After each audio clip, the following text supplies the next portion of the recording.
কাঠি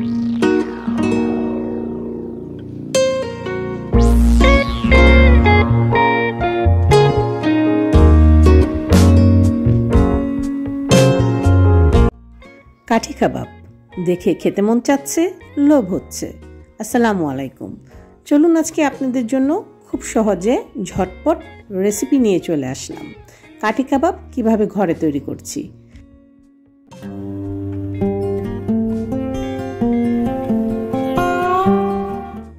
আজকের কাঠি কাবাবটা তৈরি করব আমি চিকেন কিমা দিয়ে।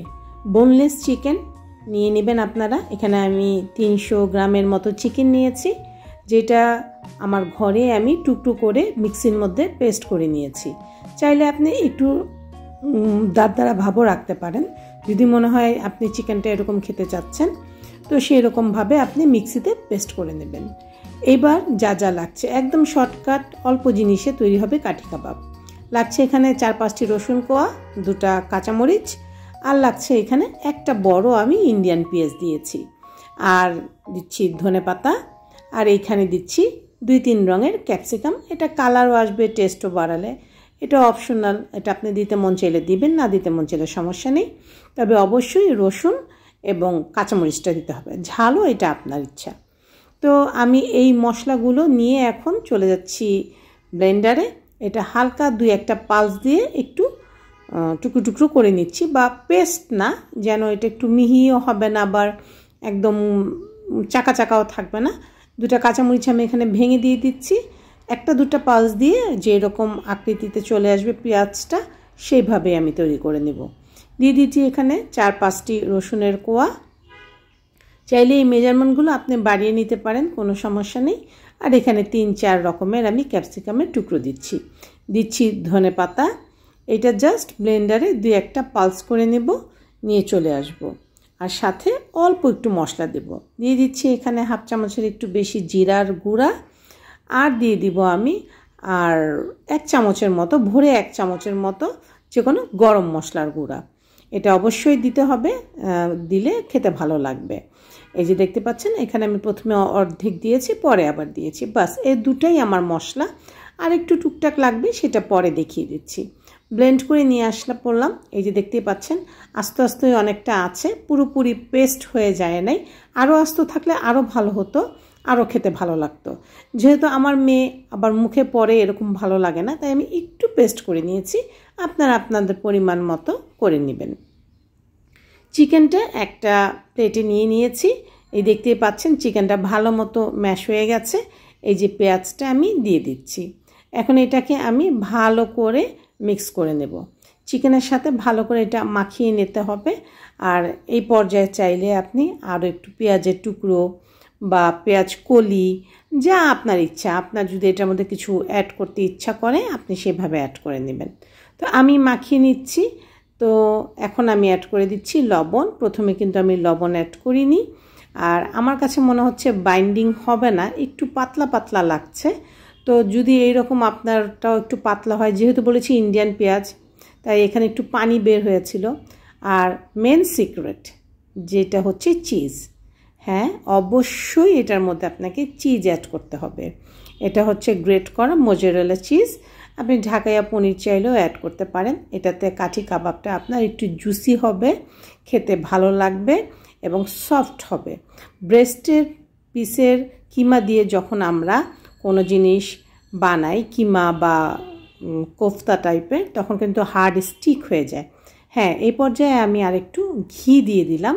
কথার মাঝে আপনাদের বলে দিচ্ছি, এখানে আমি 1/2 চামচের মতো ঘি অ্যাড করে দিয়েছি, একটা সুঘ্রাণ বের হবে। দিয়ে এখন একটু মাখা মাখা করে নিচ্ছি। চিজটা অ্যাড করতেই হবে, তাহলে কাবাবটা কিন্তু জুসি হবে। আপনার কাছে যদি চিজ না থাকে তাহলে তার কিছু করার নেই, তাহলে টেস্টটা কিন্তু একটু ডিফারেন্ট হবে, তখন একটু শক্ত হার্ড হয়ে যায়।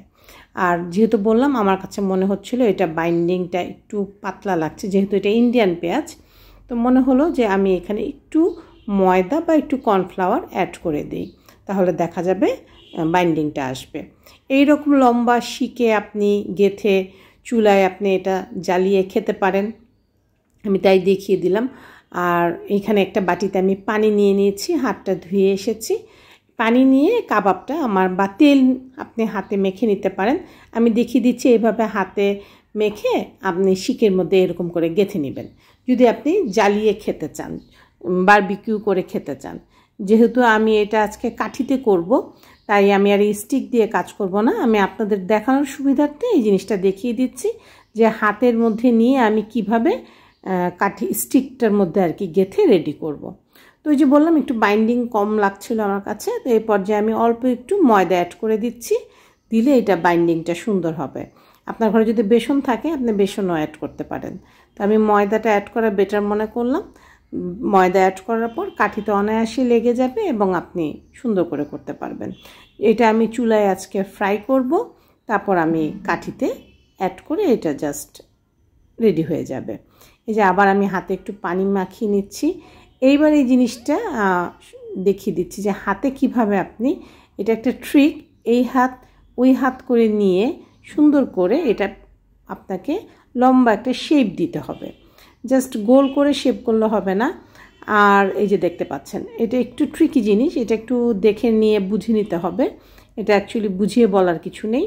তো এইভাবে আমি সুন্দর করে একটা একটা করে কাবাব রেডি করে ফেলেছি। এটাকে অনেক সময় গোলা কাবাবও বলা হয়। এক একজন এক একভাবে ডাকে, এক এক দেশে এক একভাবে ডাকে। কেউ দুবাই মালয়েশিয়াতে জুসি কাবাব বলা হয়, পাকিস্তানে গোলা কাবাব বলা হয়, ইন্ডিয়াতে কাঠি কাবাব বলা হয়। একটা জিনিসেরই অনেক নাম, কিন্তু বেসিক রেসিপি হচ্ছে এটাই। এটার মধ্যে পেঁয়াজ, কাঁচামরিচ, ধনেপাতাগুলো একটু আস্ত থাকে এবং সব কিছু একটু মুখে মুখে লাগবে, চিকেনের একটু পেস্ট হবে, এভাবে এই কাবাবটা তৈরি হয়। যাই হোক, অনেক কথা বলে ফেললাম। এই রিফাকে আমার কিন্তু কাবাব রেডি হয়ে গেছে। মিনিমাম 13টা কাবাব আমার হয়েছিল। আপনি আর একটু ছোট ছোট করে যদি করেন তখন ওইটা গোলা কাবাব হয়ে যাবে।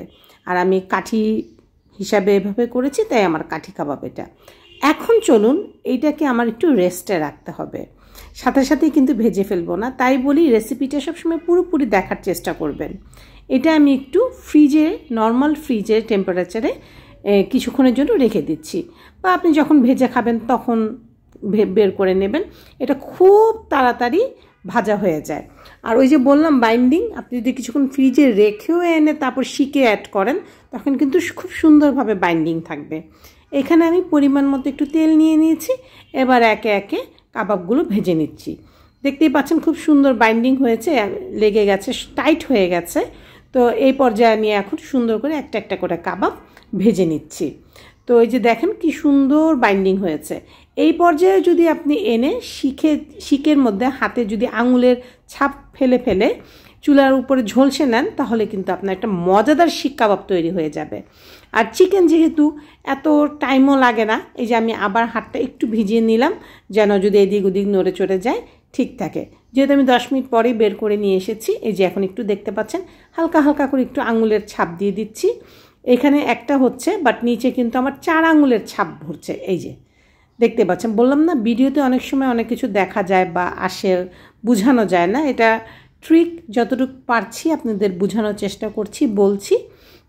তো এই যে এইভাবে আর কি আঙুলের ছাপটা পড়বে। যখন আপনি শিকের উপর চেপে চেপে ধরবেন তখন এরকম 4টা করে আঙুলের ছাপ পড়বে। তা আমি এরকম করে সুন্দর করে ভেজে নিচ্ছি শর্টকাটের জন্য, সময় স্বল্পতার জন্য। যেহেতু আমার ঘরে গেস্ট আছে, তো আমি এভাবে ঝটপট ভেজে তারপর একটা কাঠিতে অ্যাড করে দেব, তৈরি হয়ে যাবে মজাদার কাঠি কাবাব। এই রেসিপিতেই আপনি শিক কাবাব, গোলা কাবাব, আবার এটাকে ভেজে আপনি গ্রেভি করেও রান্না করতে পারেন। সেটাও একদিন আমি না হয় দেখিয়ে দেব। তো এই পর্যায়ে সুন্দর করে ভেজে নিচ্ছি। আশা করছি আমার এই শর্টকাট রেসিপিটা আপনাদের কাছে ভালো লেগেছে। এইভাবে যদি বানিয়ে আপনি ফ্রোজেন করে একটা পলিতে করে রেখে দেন, অনায়াসে 1 থেকে 1.5 মাস আপনি খেতে পারবেন। হাফ কেজি যদি আপনি চিকেন ব্রেস্ট নেন, সেখান থেকে অনেকগুলো কাঠি কাবাব তৈরি হয়ে যাবে বা গোলা কাবাব তৈরি হয়ে যাবে। আশা করছি রেসিপিটা আপনাদের কাছে ভালো লাগবে। আর একদম শর্টকাট রেসিপি, চেষ্টা করবেন ঘরে করে তৈরি করে বাচ্চাদের খাওয়ানোর জন্য, এবং এটা টিফিনেও আপনি দিতে পারবেন। আর রেসিপিটা কেমন লেগেছে অবশ্যই আমাকে কমেন্ট করে জানাবেন। আমি সবসময় চেষ্টা করি আপনাদের জন্য শর্টকাটে সুন্দরভাবে রেসিপি করার, যেরকম আমি বাসায় হরহামেশা করে থাকি। অনেক কিছু তামঝাম করে অনেক কিছু দিয়ে রেসিপি করতে গেলে সেই জিনিসটা করতেও মন চায় না, সময়ও লাগে। যাই হোক, টিপস অ্যান্ড ট্রিক্সগুলো অবশ্যই ফলো করবেন এবং রেসিপিটা পুরোপুরি দেখবেন, স্কিপ করবেন না। তখন হয়তো বা লবণ ছুটে যাবে, ঘি ছুটে যাবে, বা হাতে মাখানোর প্রসেসিংটা ছুটে যাবে, তখন আপনার কাবাবটা প্রপারভাবে হবে না। তো আজকে এই পর্যন্তই। সবাই ভালো থাকবেন, আমাদের জন্য দোয়া করবেন। আল্লাহ হাফেজ।